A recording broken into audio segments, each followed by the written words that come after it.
भाई जो गुरु वचन पे डट गे, कट गे फंद 84 के। और इनकी शरण में आने के बाद जो अविश्वसनीय सुख आप जी प्राप्त करेंगे, आप जी लाख जन्म ब्रह्मा विष्णु महेश की गोद में बैठ के प्राप्त नहीं कर सकते। ये वो परम शक्ति है जो आज धरती पे प्रकट है। अब आप कहेंगे भाई संत गुरु रामपाल जी तो हमारे जैसे दिखने वाले इंसान हैं, इनके जैसे तो हम हैं। अरे भैया, मरीज भी इंसान ही होता है, डॉक्टर भी इंसान ही होता है, लेकिन दोनों में रात दिन का अंतर होता है। एक तो मरने वाला होता है और दूसरा उसको जीवन दान देने वाला होता है।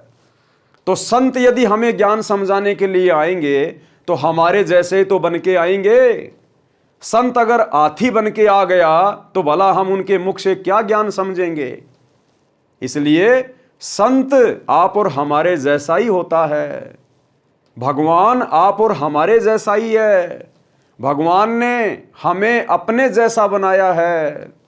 अब आप कहेंगे इंसान भगवान थोड़ी हो सकता है, इंसान कभी भगवान नहीं होता।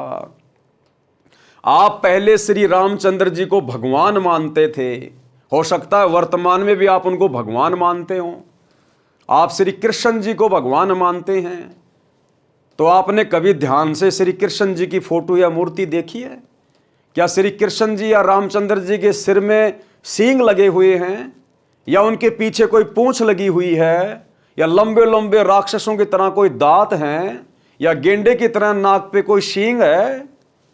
वे भी आप और हमारी तरह ही हैं। उन्होंने भी एक ऐसा ही जीवन जिया हमें समझाने के लिए, हमें ज्ञान देने के लिए। उनके भी माता पिता थे, उनके भी बाल बच्चे थे, वो भी समाज में रहा करते थे, अपना काम धंधा किया करते थे, हमारी तरह बोला किया करते थे, चला करते थे। जब वे भगवान हो सकते हैं, यदि आप उनको भगवान मान सकते हैं, तो सतगुरु रामपाल जी को भगवान मानने में भला क्या दिक्कत है। लेकिन इनको भगवान आप उस समय मानेंगे जब आप एक बार इनके द्वारा लिखी पुस्तकें पढ़ना शुरू करेंगे या इनके द्वारा किए गए अनमोल सत्संगों को सुनना शुरू करेंगे। अब आप कहेंगे भाई सतगुरु रामपाल जी तो गुरु है, तो गुरु भगवान थोड़ी होता है।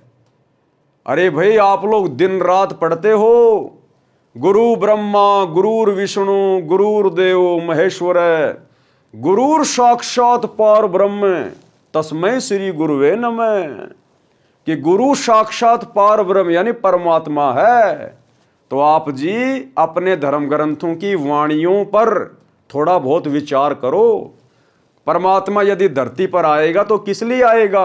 ज्ञान देने के लिए आएगा, क्योंकि हमारे पास में ज्ञान की ही तो कमी है, और ज्ञान की कमी के कारण हम लोग भटक रहे हैं, जन्म रहे हैं, मर रहे हैं, दुख उठा रहे हैं।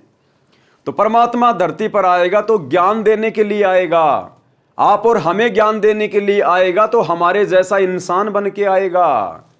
और भाई जो ज्ञान देगा फिर वो क्या कहलाएगा? गुरु। और फिर आप ही लोग कह रहे हैं कि गुरुर ब्रह्मा गुरुर विष्णु गुरुर्देव महेश्वर गुरुर साक्षात पार ब्रह्म तस्मै श्री गुरुवे नमः। ये वाणी कोई सतगुरु रामपाल जी ने नहीं बनाई, आप ही के शंकराचार्यों ने बनाई है।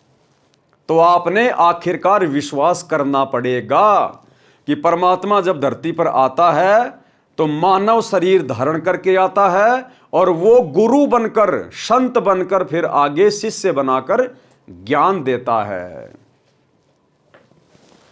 पाठक जनों से निवेदन है कि इस पवित्र पुस्तक के पढ़ने से आपकी 101 पीढ़ी लोक तथा परलोक में सुखी रहेगी। भाई जब सत भक्ति करेंगे, परमात्मा हमारे घर में आके बैठ जाएगा, ये देवी देवता हमारे घर की सिक्योरिटी में लग जाएंगे, जिनकी आज हम बहुत बड़ा मान के भक्ति कर रहे थे। हमारी आदतें सुधरेंगी, हमारे हृदय में सतगुरु का आशीर्वाद और भक्ति प्रवेश करेगी, तो फिर हमारा घर सुखमय नहीं होगा तो क्या होगा? हमारा लोक परलोक सुखमय नहीं होगा तो क्या होगा? जो बच्चा अच्छी पढ़ाई पढ़ेगा, कोचिंग करेगा, ट्यूशन करेगा, फिर वो नौकरी लगेगा, तो नौकरी लग के उसका जीवन सुखमय तो होगा। और जो बच्चा स्कूल में जाता है लेकिन होमवर्क नहीं करता, डिसिप्लिन में नहीं रहता, यार दोस्तों के साथ में स्कूल से बंक मार जाता है, फिल्में देखता है, अपने समय को बर्बाद करता है, तो अंत में फिर वो बच्चा मजदूरी करता है और उसके बच्चे ना अच्छे कपड़े पहनते हैं, ना अच्छा खाना खाते हैं, ना अच्छी शिक्षा प्राप्त कर पाते हैं।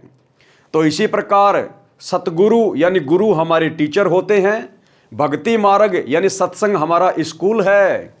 और जब हम इस स्कूल में आ जाएंगे, सतगुरु से ज्ञान ग्रहण करेंगे और डिसिप्लिन यानी मर्यादा में रह के भक्ति करेंगे, तो परमात्मा हमारा ये जीवन भी और इस शरीर के छूटने के बाद हमारा आगे वाला जीवन भी परमात्मा सुखमय कर देगा। पाठक जनों से निवेदन है कि इस पुस्तक के पढ़ने से आपकी 101 पीढ़ी लोक तथा परलोक में सुखी रहेगी। इसको परमात्मा का आदेश मानकर पूरा परिवार पढ़ें। एक पढ़ें, अन्य सुने। अगर आप पढ़े लिखे नहीं हैं तो परिवार में जो पढ़ा लिखा है वो आपको पढ़कर सुनाए।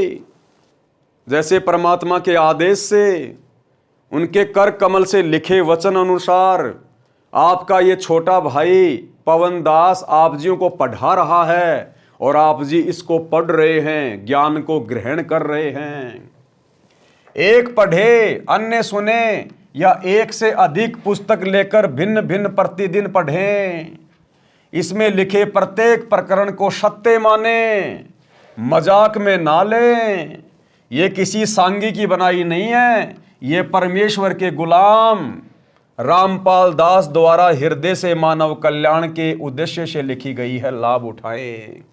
भाई और बहनों, जब परमात्मा धरती पे आता है तो परमात्मा अपने आप को छुपाकर ज्ञान प्रदान करता है।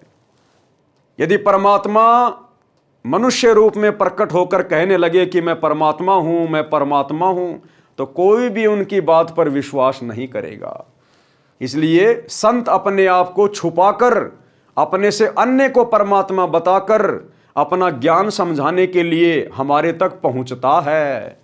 और जब हम उनकी शरण में आ जाएंगे ज्ञान को सुनकर, और जब हमारे घर में वो सुख होंगे जो सुख केवल परमात्मा ही दिया करता है, परमात्मा की भक्ति से ही मिला करते हैं, फिर हमारी आत्मा उस नर रूप में आए हुए, संत रूप में आए हुए परमात्मा को पहचानने में बिल्कुल भी विलंब नहीं करेंगी। तो फिलहाल हो सकता है आपको सतगुरु रामपाल जी एक आम व्यक्ति की तरह लग रहे हों, दिखाई दे रहे हों, लेकिन जब आप इनके ज्ञान को सुनना शुरू करेंगे, जब आप इनकी शरण में आएंगे, उसके बाद ये आपको अपने जैसे मनुष्य नहीं लगेंगे। इनमें आपको भगवान नजर आएगा, परमात्मा नजर आएगा। सत साहेब लेखक कौन है? सतगुरु रामपाल जी भगवान। पुत्र शिष्य स्वामी रामदेवानंद जी, सतलोक आश्रम बरवाला। जो गुरु बचन पे डट गे, कट गे फंद 84 के, कट गे फंद 84 के, कट गे फंद 84 के।